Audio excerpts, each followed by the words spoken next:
This was Saint-Pierre. In 1902, it was the most modern, vibrant, and cultured city in the entire Caribbean. It had a grand theater, electric streetlights, a botanical garden, and a rum-fueled economy that made its 30,000 residents wealthy and cosmopolitan. They called it the Paris of the Caribbean.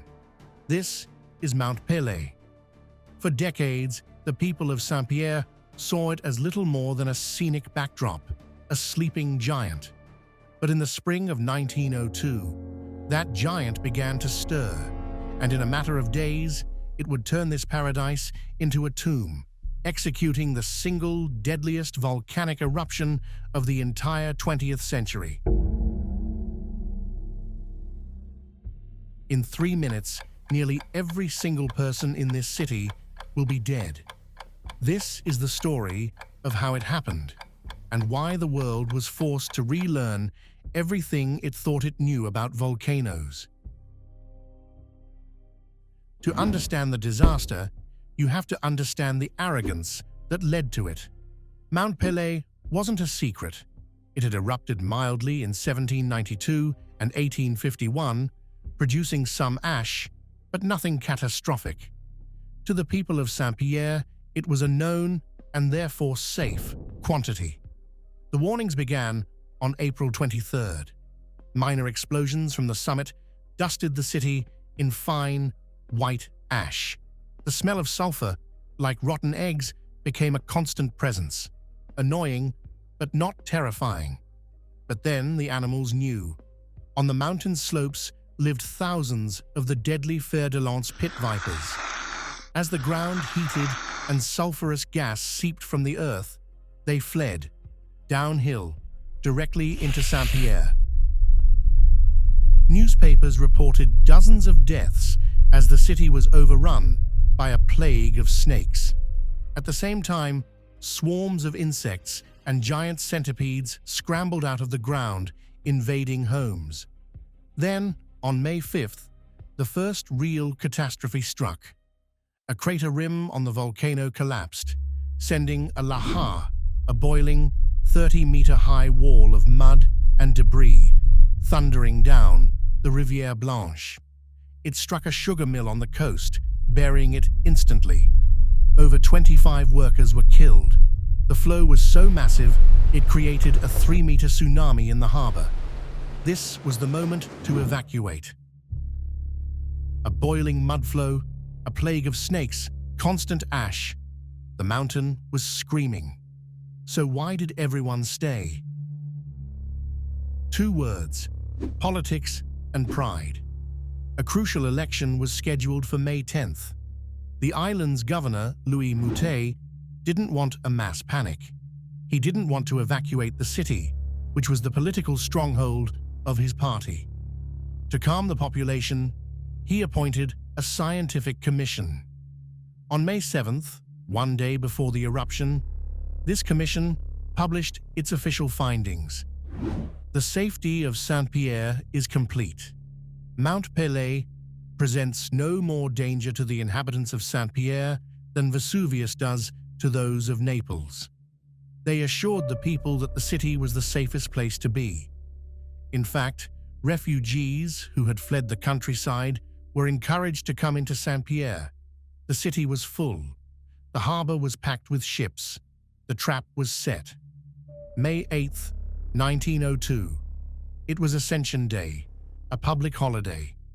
Just before 8 a.m., the church bells rang. People were dressing for Mass. Our only eyewitness accounts come from those who weren't in the city itself, but in the harbor. Survivors from the steamship Roraima described the moment.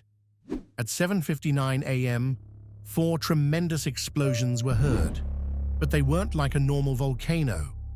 The mountain didn't erupt up, it exploded sideways. This was the Nuée Ardente, the glowing cloud. It's now known as a pyroclastic flow. It was a superheated, hurricane-force avalanche of toxic gas, ash, and volcanic rock, heated to over 1,000 degrees Celsius. It traveled at over 160 kilometers per hour. Saint-Pierre was 6 kilometers away. The city had less than 3 minutes. It was an atmospheric shockwave of pure fire. It instantly flattened nearly every building. The superheated gas flash incinerated 30,000 people. Their lungs were seared in a single breath. The rum warehouses exploded, sending rivers of burning liquor through the streets.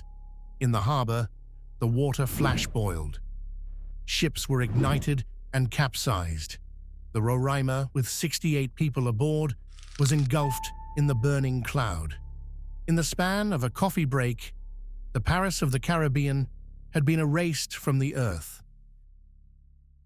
When rescuers finally reached the smoking ruins days later, they found an apocalyptic silence.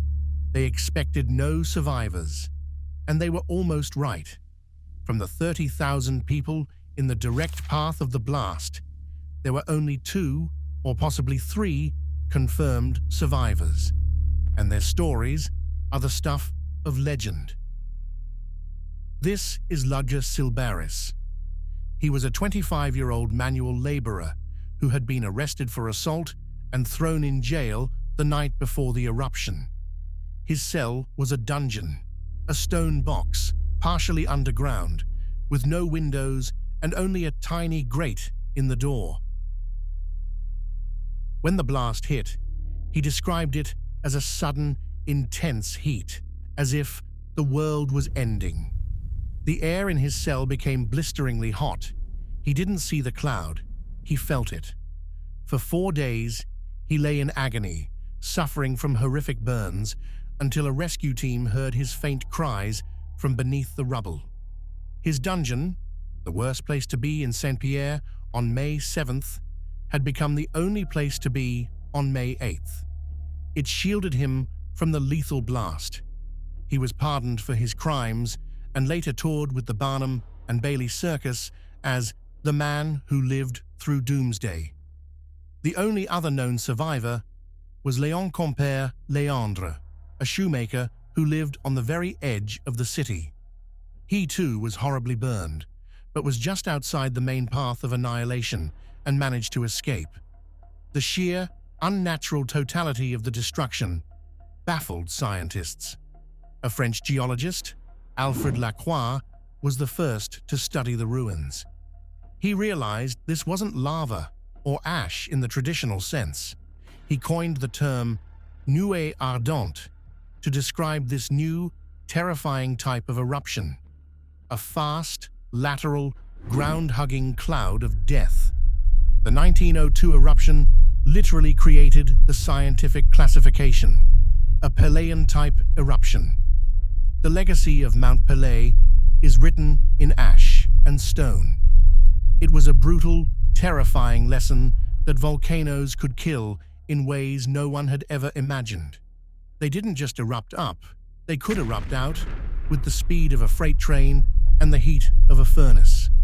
The disaster directly sparked the creation of modern volcano observatories, like the one founded in Hawaii just a few years later. It proved that monitoring seismic rumbles, gas emissions, and animal behavior wasn't just academic, it was a matter of life and death. Today, Saint-Pierre is a small, quiet town, home to just a few thousand people. It lives as a memorial, overshadowed by the mountain that is still active and monitored 24/7. Thanks for watching. If you want to learn more about the incredible power of our planet, check out our video on the Tunguska meteor. And don't forget to subscribe